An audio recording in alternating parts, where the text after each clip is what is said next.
Radio Equinox, la chaîne du peuple. La chaîne du peuple. Bonjour. Après 40 ans de règne presque sans partage, le président de la République totalise un bilan peu reluisant. L'économie est à genoux, la finance est à terre, la situation politique du pays est marquée par la violence, le bâillonnement des droits et libertés des citoyens. Le projet de démocratisation a été corrompu et détourné au profit d'un autoritarisme décomplexé, c'est-à-dire un autoritarisme qui n'a pas honte de s'affirmer comme tel. La sécurité du pays est en lambeaux, la crise de Boko Haram, la crise anglophone, l'insécurité domestique c'est la mort, des assassinats, des accidents chaque jour que Dieu a créé, la vie est de plus en plus chère, tout le monde jongle sauf les voleurs de la fortune publique, le climat social est tendu, le tribalisme connaît des scores mirobolants, la déviance a atteint les cotes les plus alarmantes. Quel est le secteur qui marche vraiment bien dans ce pays? Il faut être soit naïf,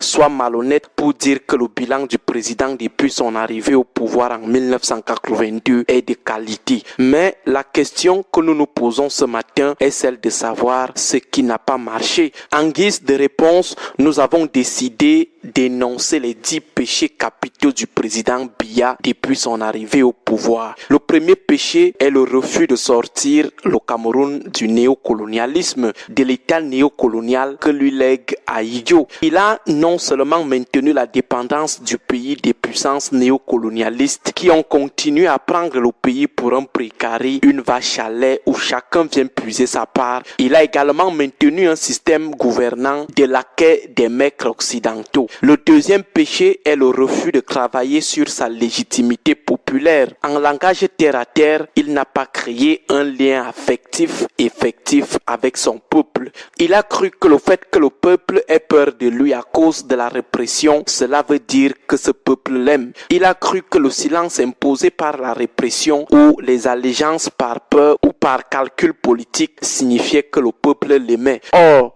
c'est ce lien qui lui aurait permis de compter sur le peuple pour chasser les néocolons, compter sur le peuple en cas de représailles, le genre qu'en cas de représailles, tous les Camerounais allaient dire aux puissances occidentales prédatrices que vous allez tous nous tuer. Ne touchez pas à notre nationaliste. Ne pouvant donc pas compter sur le peuple, il a préféré continuer à faire les affaires des néocolons pour éviter les représailles qu'il allait gérer seul. Le troisième péché est la perpétuation du système néopatrimonial où la chose publique est considérée comme l'affaire du roi qu'il distribue comme il veut et à qui il veut. Le pays et ses ressources sont devenus sa propriété avec ses sous-traitants.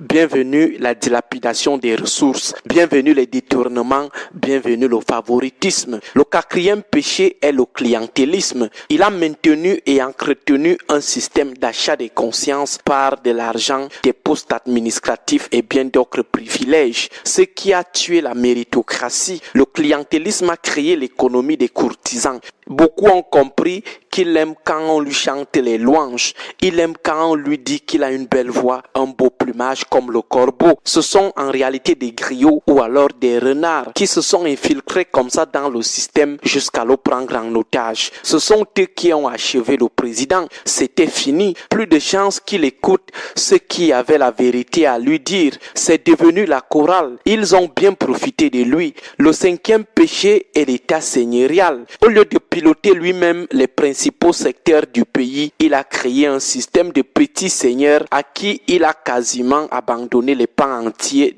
du pays. Des régions, des départements, des arrondissements dépendent de l'administration et des institutions. Ces seigneurs ont fait le vrai s'assailler, chacun dans son couloir, alors que le président attendait d'eux des résultats, lui-même assis loyalement a tout dit. Le sixième péché est l'impunité. Il a laissé les gens voler à volonté. Il a laissé les gens prendre des libertés folles dans ce pays. Liberté avec les ressources de l'État, liberté avec la vie des citoyens. Le septième péché est l'orgueil qui explique le refus de consensus. Le président a été très réfractaire aux ententes avec ceux qui voyaient le Cameroun autrement. Il les a toujours considérés comme des ennemis. Il a toujours pris le dialogue comme un aveu de faiblesse. C'est lorsqu'il s'est parfois trouvé acculé qu'il a souvent accepté le dialogue, le consensus qu'il prend toujours le soin de réduire en simulacre. Le 8e péché est le pilotage automatique du pays à partir d'une sorte de bunker. Un président physiquement loin de ses populations, physiquement loin des projets qu'il initie. Il se déplace peu, il sort peu, il discute peu avec sa population.